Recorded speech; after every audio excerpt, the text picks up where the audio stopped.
Hi friends, welcome back to my YouTube channel. അപ്പോൾ ഇന്ന് നിഹാര കാവടി എടുക്കുന്നുണ്ട്, അതുപോലെ അച്ചു എടുക്കുന്നുണ്ട്, അച്ഛൻ്റെ ഫ്രണ്ട്സ് അങ്ങനെ കുറേ പേര് എടുക്കുന്നുണ്ട്. അപ്പോൾ നിഹാര ആദ്യമായിട്ട് കാവടി എടുക്കുകയാണ്. അപ്പോൾ നിഹാരയുടെ കാവടിക്ക് മുന്നേ ഉള്ള ഒരു കാപ്പ് കെട്ട് ചടങ്ങാണ് ഇവിടെ നടക്കുന്നത്. അപ്പോൾ എല്ലാ കൊച്ചുങ്ങളും കാപ്പ് കെട്ട് നടത്തുന്നുണ്ട്. അപ്പോൾ അച്ചു ജോലിയൊക്കെ ചെയ്തതിൻ്റെ ഇടയിൽ നടക്കണം. അപ്പോൾ അവനെ ഓടി വിളിച്ച് നമ്മൾ വീഡിയോയ്ക്ക് വേണ്ടിയിട്ട് നിർത്തിയിട്ടുണ്ട്. അങ്ങനെ കാവടിക്ക് 3 ദിവസം മുന്നെയാണ് കാപ്പ് കെട്ടുന്നത്. അപ്പോൾ കുഞ്ഞു കൊച്ചുങ്ങളുടെ കയ്യിലൊക്കെ എന്ന് വെച്ച് കഴിഞ്ഞാൽ മഞ്ഞച്ചരട് മാത്രമേ കെട്ടിവിടത്തുള്ളൂ. കാരണം വീട്ടിൽ പോകണമല്ലോ എന്ന കാരണം വെച്ചിട്ട്. അല്ലാത്ത ഇച്ചിരി വലിയ ആൾക്കാരുടെ എല്ലാവരെയും മഞ്ഞച്ചരടിൻ്റെ കൂടെ ഒരു മഞ്ഞളൊക്കെ വെച്ചിട്ട് കെട്ടുന്നുണ്ട്. കാരണം അവരമ്പലത്തിൽ തന്നെയാണ് പിന്നെ നിൽക്കുന്നത് ബാക്കി 3 ദിവസം. അപ്പോൾ നിഹാര രാവിലെ 7 മണിക്ക് ചടങ്ങ് തുടങ്ങുമെന്ന് പറഞ്ഞുകൊണ്ട് തന്നെ രാവിലെ 5 മണിക്ക് തന്നെ എണീച്ച് കുളിച്ച് റെഡിയായി വന്നതാണ്. പക്ഷേ ചടങ്ങ് തുടങ്ങാൻ ഭയങ്കരമായിട്ട് ലേറ്റായി. അപ്പോൾ രാവിലെ എണീച്ചുകൊണ്ട് തന്നെ നിഹാരയ്ക്ക് നല്ല ഉറക്കക്ഷീണം ഉണ്ടായിരുന്നു.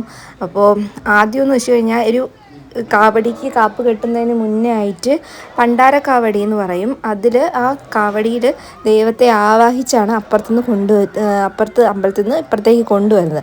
അങ്ങനെയാണ് പറയുന്നത്.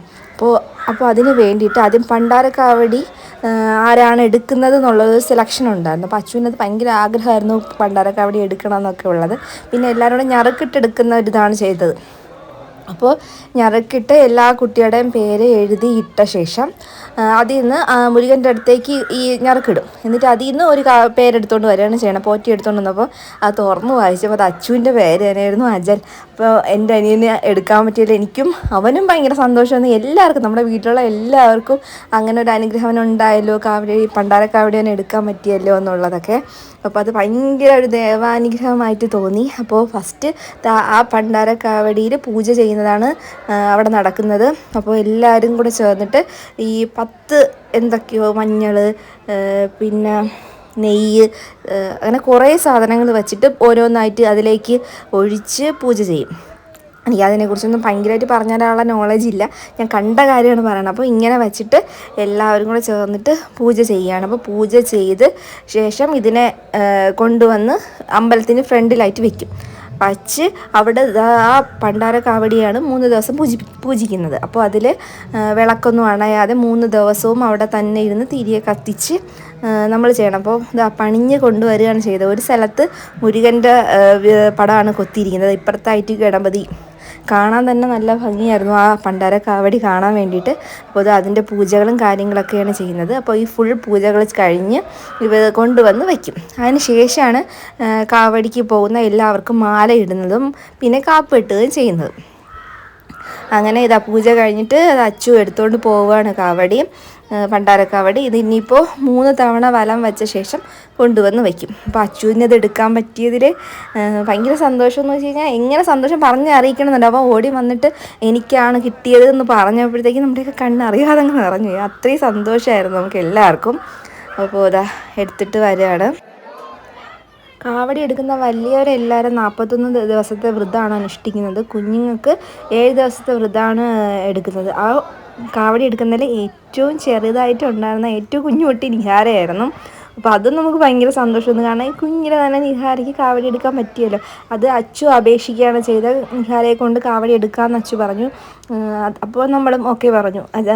അച്ചു ഇങ്ങനെ ഓരോന്നൊക്കെ ഇങ്ങനെ അപേക്ഷിക്കുക ഇങ്ങനെയൊക്കെ ചെയ്യുമ്പോൾ നമുക്ക് ഭയങ്കര സന്തോഷമാണ്. അത് അവരെ ഓർത്ത് ചെയ്യുന്നുണ്ടല്ലോ എന്നുള്ളത്. അങ്ങനെ നിഹാരയ്ക്ക് മയൂര കാവടിയാണ് കേട്ടോ എടുക്കുന്നത്. നിഹാര കുഞ്ഞു മുരുകനായിട്ടാണ് ചെയ്യുന്നത്. അപ്പോൾ ഓരോരുത്തരായിട്ട് വന്നിട്ട് മാല ഇടുകയാണ് ഗുരുസ്വാമിയുടെ അടുത്ത് നിന്ന്. അപ്പോൾ എനിക്ക് അച്ചുവിൻ്റെത് ഫുള്ള് റെക്കോർഡ് ചെയ്യാൻ പറ്റിയില്ല. ഞാൻ അവിടുത്തെ ചടങ്ങ് കഴിഞ്ഞ് നിഹാര എൻ്റെ കയ്യിലിരുന്ന് ഉറങ്ങുമായിരുന്നു. അപ്പോൾ നിഹാരയും കൊണ്ട് കുറച്ച് നേരം അവിടെ ഇരുന്ന സമയത്താണ് നടന്നത്. പിന്നെ ഞാൻ ഇങ്ങനെ ഓടി എന്താണ് നടക്കുന്നതെന്ന് അറിയാൻ വേണ്ടിയാണ് എനിക്ക് വന്നപ്പോൾ നിഹാരയെ ഉണർന്നു. അപ്പോൾ ഇവിടെ ഇങ്ങനെ മാല ഇടുകയാണ് കൊച്ചുങ്ങൾക്ക് എല്ലാവർക്കും. കൊച്ചുങ്ങൾക്കല്ല കേട്ടോ, വലിയ മുതിർന്ന ആൾക്കാരും ഉണ്ട് ഇതിന് കൂട്ടത്തിൽ, അതുപോലെ തന്നെ കുട്ടികളും ഉണ്ട്. അങ്ങനെ അടുത്തത് നിഹാരയ്ക്ക് മാലയിടുന്ന ചടങ്ങാണ് നടക്കുന്നത്. കാവടിക്ക് മുന്നായിട്ട് അങ്ങനെ നിഹാര ഗുരുസ്വാമിയുടെ കാലൊക്കെ തൊട്ട് തൊഴുതു. ഞാൻ വിചാരിച്ചു ഇനി കരയോ എന്താണെന്ന് എനിക്കറിയില്ല, ഇത്രയും പേരും ആൾക്കാരെ കാണുമ്പോൾ. പക്ഷേ നിഹാര ഭയങ്കരമായിട്ട് പ്രാർത്ഥിച്ച് തൊഴുതുകൊണ്ട് കണ്ണും അടച്ച് തൊഴുതുകൊണ്ട് നിൽക്കുന്നതാണ് എനിക്ക് കാണാൻ പറ്റും. എനിക്കത് കണ്ടപ്പോൾ തന്നെ ഭയങ്കര ഒരു സന്തോഷമായിരുന്നു എനിക്ക് തോന്നിയത്. അപ്പോൾ അത്രയും ഭക്തിയായിട്ടായിരുന്നു അവളവിടെ നിന്ന് തൊഴുത് നിന്ന്. എനിക്ക് കരയോ അങ്ങനെ പിണങ്ങിയോ ഒന്നും ചെയ്തില്ല കേട്ടോ. അങ്ങനെ സന്തോഷമായിട്ട് അവൾ നിൽക്കുകയാണ് ചെയ്യണം. എന്താണ് ചെയ്യുന്നതെന്ന് നോക്കി ആ കൗതുകത്തിൽ നിൽക്കുന്നത് കാണുമ്പോൾ തന്നെ നിങ്ങൾക്ക് കാണാൻ പറ്റും.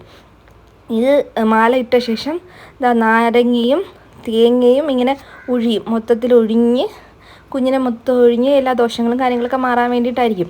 അങ്ങനെ അതൊക്കെ ചെയ്ത ശേഷം ഈ നാരങ്ങയിൽ കർപ്പൂരം കത്തിച്ച് വയ്ക്കും. കർപ്പൂരം കത്തിച്ച ശേഷം അത് ചവിട്ടി ഇങ്ങനെ പൊട്ടിക്കണം. പക്ഷേ അത് കുഞ്ഞു കുട്ടിയായതുകൊണ്ട് ഗുരുസ്വാമി തന്നെയാണ് കണ്ട കർപ്പൂരം കത്തിച്ചിട്ട് അതിനെ ചവിട്ടി പൊട്ടിച്ചങ്ങ് മാറ്റിയത്. പിന്നെ വലിയ ആൾക്കാരെല്ലാം അവർ സ്വന്തമായിട്ട് തന്നെയാണ് ചെയ്യുന്നത്.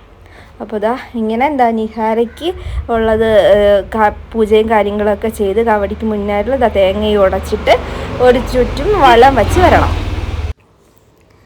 അങ്ങനെ ഒരു തവണ അമ്പലത്തിന് ചുറ്റാകെ വലം വെച്ച് വന്നു. പിന്നെ ബാക്കി എല്ലാവർക്കും ഉള്ള ചടങ്ങുകളും കാര്യങ്ങളാണ്. ഓരോരുത്തരായിട്ട് മാലയിട്ട് വരികയാണ് ചെയ്തത്. അപ്പോൾ മാലയൊക്കെ ഇട്ട് നിഹാര ഭയങ്കര സന്തോഷമായിരുന്നു പുതിയ മാല കിട്ടിയില്ലെന്ന്. എന്നെ വിളിച്ചിട്ട് ഇങ്ങനെ കാണിക്കുന്നുണ്ടായിരുന്നു അതിനകത്തുള്ള ഗണപതിയുടെയും മുരുകൻ്റെയൊക്കെ പടം. അതിനുശേഷം കാപ്പ് കെട്ടുകയാണ്. കാപ്പ് കെട്ടാൻ വേണ്ടിയിട്ട് അതും അച്ചുവിൻ്റെ അടുത്ത് തന്നെ ഇരുന്നാണ് ചെയ്തത്. കാരണം അച്ചുവോട് ചെയ്യുമ്പോൾ കരയെ ബഹളം വയ്ക്കുകയൊന്നും ചെയ്യില്ല, കൂടെ ഇരിക്കും, കംഫർട്ടായിട്ട് അവിടെ ഇരുന്നോളും. അങ്ങനെ കുഞ്ഞുങ്ങൾക്ക് ഇങ്ങനെയാണ് കാപ്പ് കെട്ടുന്നത്. മഞ്ഞ ചരടാണ് അവർക്ക് കെട്ടുന്നത്. മഞ്ഞൾ വെച്ച് കെട്ടാല്ല, കാരണം കുട്ടികളെ വീട്ടിൽ കൊണ്ടുപോകണമല്ലോ എന്നതുകൊണ്ട്. അങ്ങനെ ആ സമയത്ത് നിഹാര കരയോ ബഹളം വയ്ക്കുകയോ ഒന്നും ചെയ്തില്ല. അപ്പോഴും ഭയങ്കര ശാന്തമായിട്ട് സന്തോഷത്തോടു കൂടിയാണ് അവളിരുന്നത്. എല്ലാം നോക്കി എന്താണ് ചെയ്യുന്നത്, ഇവരെന്തൊക്കെയാണ് ചെയ്യുന്നത്, എല്ലാവരെയും മുഖത്ത് നോക്കണുണ്ടായിരുന്നു. അപ്പോൾ വളരെ സന്തോഷമായിട്ട് നിഹാര ഇരുന്നു. അപ്പോൾ വളരെ ഭംഗിയായിട്ട് തന്നെ കാവടിക്ക് തൊട്ട് മുന്നേ ഉള്ള കാപ്പുകെട്ട് ചടങ്ങും മാലയിടൽ ചടങ്ങും നടന്നു. ഇനി 3 ദിവസത്തിന് ശേഷം കാവടിയാണുള്ളത്. അപ്പോൾ കാവടിക്ക് വേണ്ടിയുള്ള പ്രിപ്പറേഷനും കാര്യങ്ങളൊക്കെയാണ്. അച്ഛൻ്റെ കാവടിക്ക് വേണ്ടിയിട്ട് കാപ്പ് കെട്ടുകയാണ്. അപ്പോൾ ഇത്രയൊക്കെ ഉണ്ടായിരുന്നുള്ളൂ ഈ വ്ലോഗ്. അപ്പോൾ എല്ലാവർക്കും ഇഷ്ടപ്പെട്ടു എന്ന് വിചാരിക്കുന്നു. അപ്പോൾ ഇഷ്ടപ്പെട്ടിട്ടുണ്ടെങ്കിൽ എല്ലാവരും തീർച്ചയായിട്ടും ലൈക്ക് ചെയ്യുക, ഷെയർ ചെയ്യുക, സപ്പോർട്ട് ചെയ്യുക. അപ്പോൾ പുതിയ വീഡിയോയുമായി കാണുന്നവരെ ബൈ.